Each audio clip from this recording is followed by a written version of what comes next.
En République démocratique du Congo, une plainte déposée et réceptionnée au parquet de la Cour constitutionnelle contre le président Félix Tshisekedi Tshilombo. Le chef de l'État est accusé par un certain Matuzei Trésor de violation de la Constitution dans ses articles 78, 79, 160 et 162. Philippe nous fait le point. Depuis l'avènement de l'année 2020, les Congolais assistent à plusieurs feuilletons judiciaires qui se succèdent sur la place publique avec comme caractéristique particulière les hauts dignitaires invités à la barre. Vive l'état des droits, tant rêvé par ces peuples du pays de Lumumba. Après les directeurs des cabinets du chef de l'État Vital Kamerhe, qui est en pleine procédure pénale et dont le jugement tombera bientôt.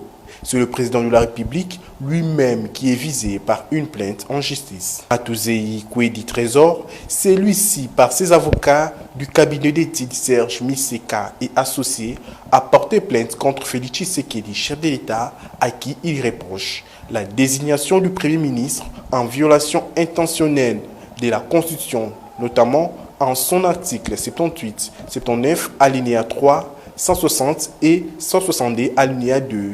La signature présidentielle et autres procédures juridiques malveillantes au bénéfice des personnes condamnées pour viol, vol et faux en écriture. L'inopportunité et l'anarque du programme des 100 jours en dilapidant intentionnellement le réserve à la trésorerie de l'État, provoquant l'inflation volontaire et préjudice au peuple congolais.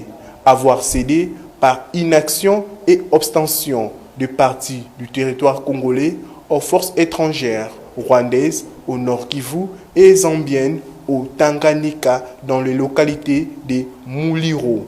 Être complice à la malversation financière en s'abstenant de faire le suivi de son programme du 100 jours. Pour le plaignant, soutenu par ce conseil, tous ces faits en charge du président Tshisekedi sont passibles d'infraction de haute trahison. La plainte a été déposée et réceptionnée au parquet de la Cour constitutionnelle.